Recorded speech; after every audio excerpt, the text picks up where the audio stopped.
Yep, this is me in one night. It's much better. It's really bright. I was thinking this film I'm gonna do is, excuse me, documentary more. Actually, I hate the word documentary because I don't like documentaries because it just, you know, some people are turned off by it. They think they're gonna have to learn something. So I'm making a film and about some work. Um, I work with people who have disabilities. Uh, I have a disability. Well, you know that. So we were tasked with the updating of a training video.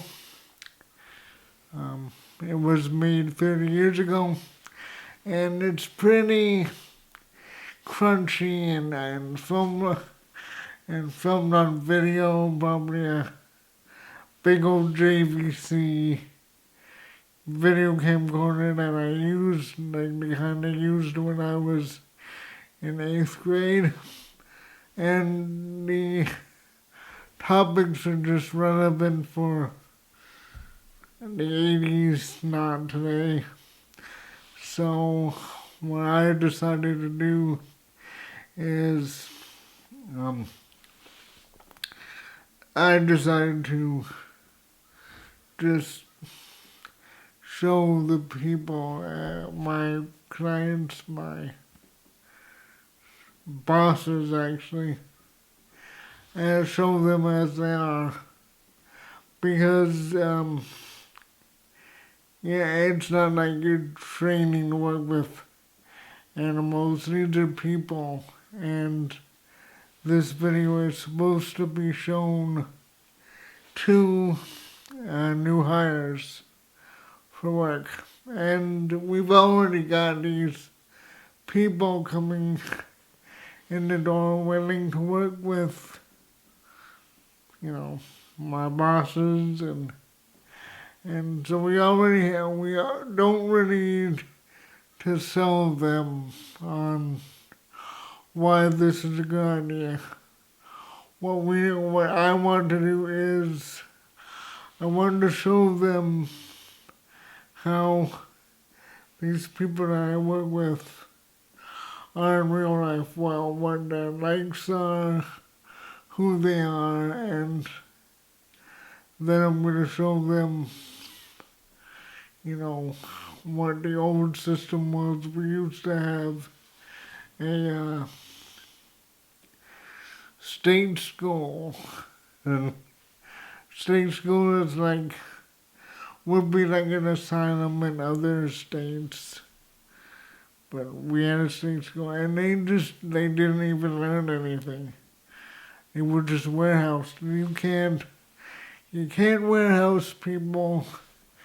It doesn't work. It doesn't make them safer if you're protecting them from society.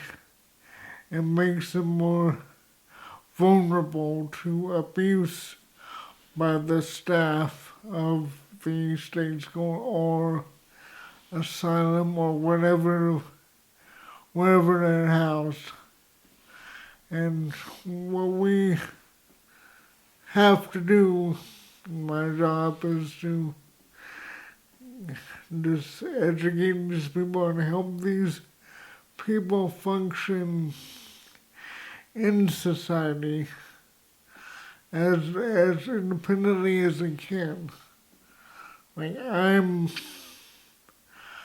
fully independent, and I've flown to Russia. You told you about that, but I've flown to Russia, so that's halfway around the world, and that's my furthest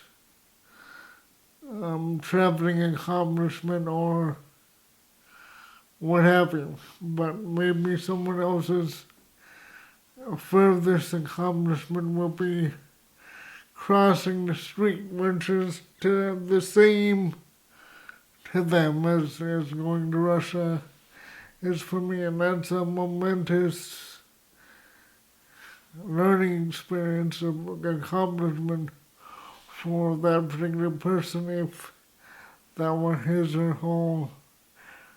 or her goal.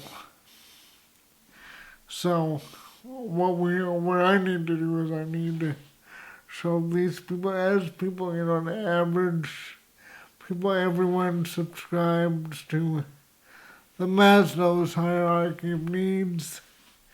And, just because you have a disability doesn't mean that you don't know what opportunities are out there, because believe me, everybody knows.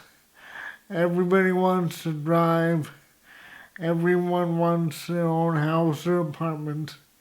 Everyone wants to shop by themselves and just live a life that's not encumbered by, having me come over to their house and say, oh, you need to do your wash today, or you need to, prepare meals, or whatever the task they're supposed to do is. But in reality, these people do need some kind of help, because we all need help. Someday, we all will need more help. I will need more help. They will need more help. You will need more help, and that's just how life is. But we have to strive to help people in general be as independent as possible, because that's going to be a boon for them. They're going to enjoy life more. Right now I'm looking at the screen because I know my chin goes way up. And when I talk, it's because I have light sensitive eyes. And right now the light is in my eyes. So I'm trying to not have my chin so high. So anyway, we gotta show them who they are. Well, I have to show, the advocates.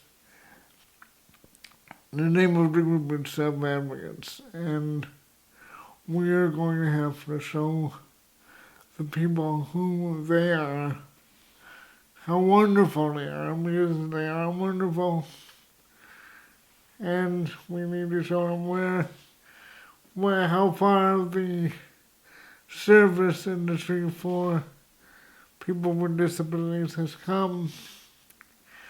And then we have to show them, the new hires, what these people have accomplished as far as advocacy. Self-advocacy is it's a movement that's about 24 years old, 25 maybe, close to 27 years old, where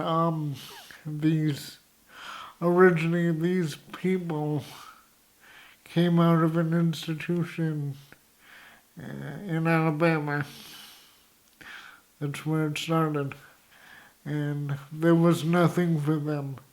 So they had to make their own community and convince people to give them opportunities and just help them grow as people, because coming out of that institution, they didn't know anything. They didn't know how to read, write.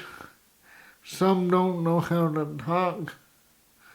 Because depending on the institution, suppose there were some nice ones. I don't know of any, but I just benefit of the doubt. So these people were just basically warehouse, and they need to know everything that uh, an average non-disabled person knows. How to hail a taxi cab, how to pay for a meal, how to manage a budget, or just everything like that. And that's what self-advocacy is. And this is a big step for them when they're asked by the agency to create this video that's gonna be about them. And I was chosen because I'm a sub-advisor to my local group, and I'm also a filmmaker. So obviously, they would look to me because doing a film is very daunting, and you don't want someone to help you who doesn't really understand the concept of what you're going for, what the stakes are. And I understand what the stakes are because I have a disability and I work with them, and I want to bring them up in society. So we got who they are, we have what it used to be like, what the services used to be like, non-existent, what they have achieved as self-advocates. They've been all over this country. I've been with them on 3 or 4 trips. 4 trips. Atlanta, I've been to Indiana, I've been to Kansas City, Missouri, and I've been to St. Paul, Minnesota. And they've learned so much in each place they've gone. It's very inspiring. So after you've done the 3 things, the fourth one is, so yeah, who they are, where service was at the beginning, and why we don't do it that way, what they've accomplished as advocates, and where we are going. And that is the piece where they're going to stand up with their staff, like me or someone else, and they're going to say, you know, Seth helps me with my laundry, or he helps me with cooking, even though he can't cook very well, he still inspires me to do more, or whatever they want to say. And that, because these new hires need to know where their place is in this whole learning experience. And I'm hoping that this whole thing is going to inspire people within my agency and all the agencies to just become better at what they do, and or just to be mindful, because they are good, they're very good, but I want them to just be mindful of, we're dealing with people's lives here. They're not numbers, they're not children, they're adults, and we need to remember that they're just like us, we're just like them. Eventually, I'm going to need a wheelchair, or I'm going to have diabetes in addition to my cerebral palsy and asthma. You know, other people are going to go from being perfectly physically fit to you know, needing assistance, needing a cane and walker. So we're all going in the same direction, and it doesn't mean that we're going to die. It doesn't mean that we're going to, it's not a sad thing. It's a fact of life that we all need help someday, or now, or both, now and someday. And hopefully this video is going to satisfy my people I work with and make them proud, because pride is something that people with disabilities don't really often experience. And they should, because everyone should be proud of their accomplishment, because it makes them want to accomplish more and try to do more things outside their comfort zone.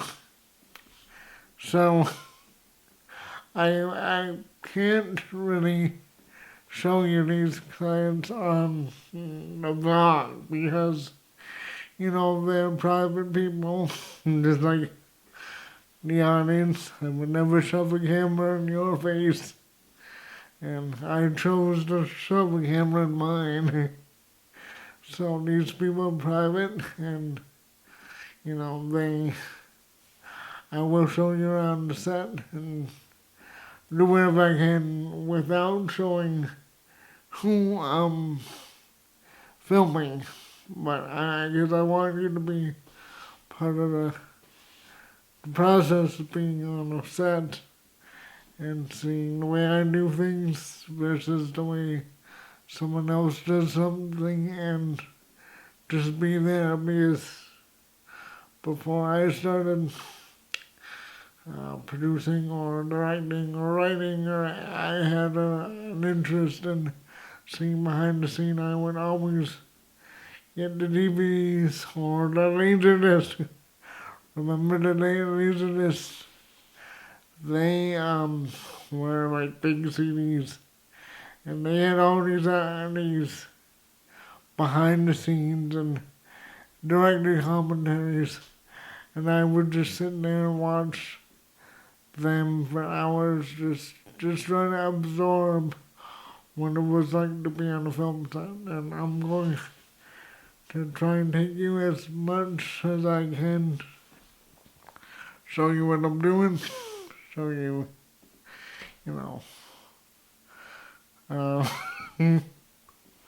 maybe 3-point lighting. I don't know, there are more experienced people out there than me, definitely, like Film Riot. Film Riot is where I go for all my questions and,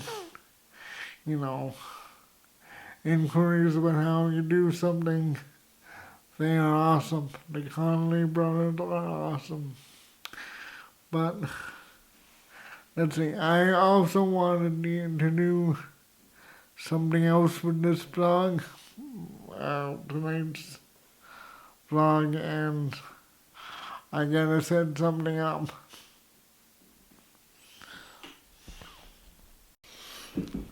So, I'm back. I just wanted to see what 2-point lighting looks like. It looks pretty bright, kind of really washed out. I'll give you a look. See, yeah, right there, 2-point lighting. It's what most vloggers use, like. So my favorite vlogger, actually, the first vlogger I started following, that wasn't Pepper Prank. Because when I first started watching YouTube, I would look for, what is it? They didn't have the Carolina Reaper, so it was a ghost. Chili was the hottest pepper, and I would look at all these fools eating them raw and just going crazy with the heat. Because I like hot food, half Asian. My grandma made good kimchi and grew up with that dilemma. Tastes so good I can't stop eating. It's so hot I have to stop eating. So I just started off watching prank channels, and I was in Hawaii. I was thinking, maybe I want a different suitcase. You know, I'm always open to how people pack. You know, because I just roll and shove, and maybe there's a better way. So I was looking at just suitcases and all this kind of accoutrement, and I found someone and she's great. So she was the first person I started following on YouTube. And now I follow a lot of other people, of course, and I guess she inspired me to actually start a channel because I watched a video on her anxiety, and really it was inspiring because anxiety, I don't really have anxiety, but just watching someone in her video go through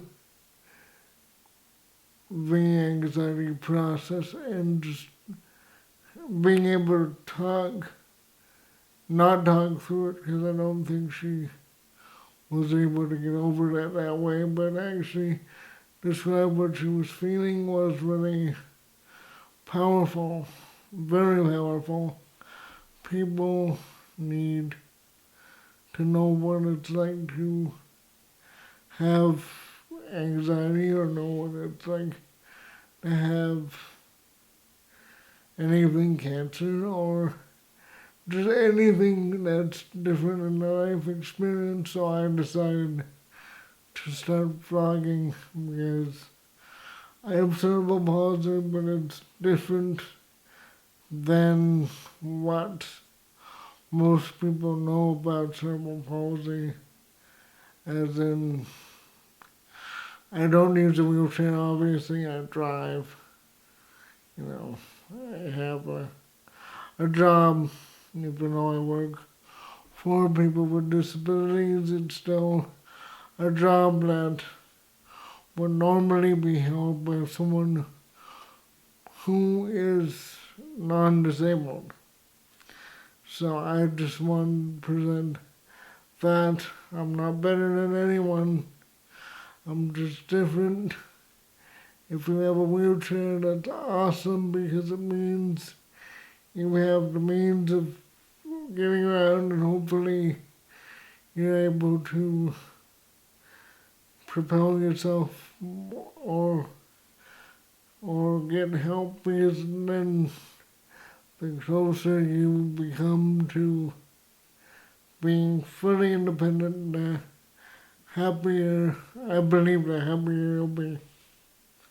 So this has been a really weird off-topic vlog, but I think, well, it's basically because I had all these ideas and I wanted to upload them, and probably in the future I'm going to revisit this and just take these different ideas and break them out into their own vlogs. But I just had a bunch of ideas that I wanted to put out there. And so there you have it. It's a whole ball of wax. I hope you have a great night. It's night or day, wherever you are. And I hope you smile today. I hope you have a good tomorrow too. And I'm gonna try and edit and upload this mess of a vlog and see what we have. Good night.